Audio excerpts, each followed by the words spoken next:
All you puppy aficionados, Lowcountry Dog Magazine has an exciting new issue featuring a world-renowned trainer that you don't want to miss. Joining us with the details is Brian Foster, publisher for Lowcountry Dog Magazine. It's good to see you again. It's been a while. Yep, it's been a while. It sounds like this upcoming edition, June 1st, you have interviewed someone very well known to the dog community. Tell us more about this. Yeah, we were contacted a couple months ago by a PR company that works with Cesar Millan about a new product that he has developed called the Halo Collar. And they had, wanted to, they were fond of the magazine and wanted to get the word out. So we've been going back and forth. And so Chelsea, who is one of our writers, she actually got to interview Cesar and get some questions answered and talk about what the Halo Collar is and what it's developed for and, what it's all about. Yeah, what is it all about? So it's basically a smart collar that is designed for dogs. I kind of look at it as kind of like an Apple Watch, but for dogs. It has a bunch of different features. It can tell you how active your dog is when you're not at home. It runs off of an app, so you can see is your dog resting, has it been active.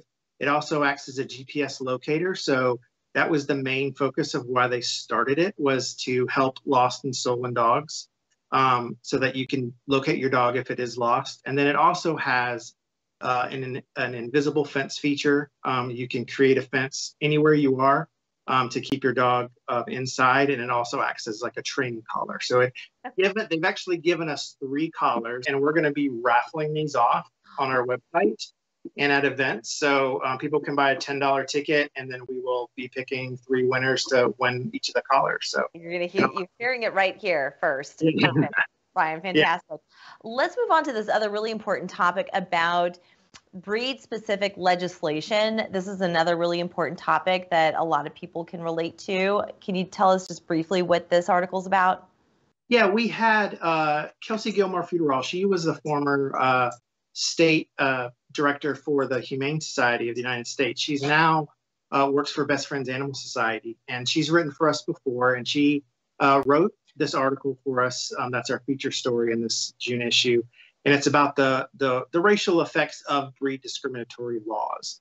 And we do have some laws on the books in South Carolina. Different communities have different laws, like Beaufort County has a mandatory sterilization for pit bulls. Mm-hmm. But the focus of the article is really just to educate people on what breed discriminatory laws are and how it does affect minorities, primarily Blacks and Hispanics, that are affected by insurance rates and so forth for people that are discriminating based on a breed and not on a behavior.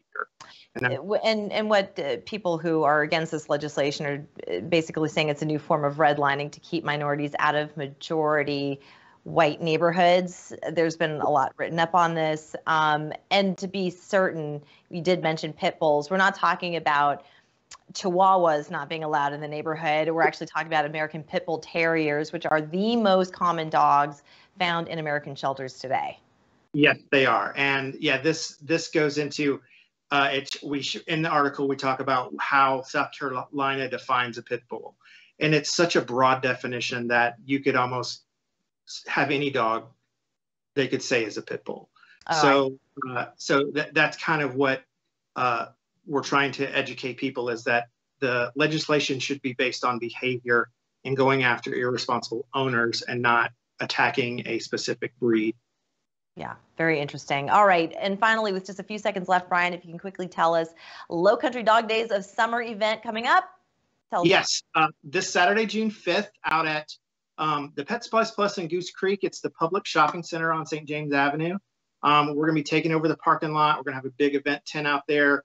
We'll have activities for kids. We've got live music from Faith Schuler. She's an upcoming Nashville star. I love Faith. Are you kidding? Of course. We've got, Roddy Rolls and Flight Charleston. They're going to be out there serving up food, and it's just going to be a good time. We've got 4 rescues out there, and it's just going to be a good afternoon. It's from 11 to 3 p.m.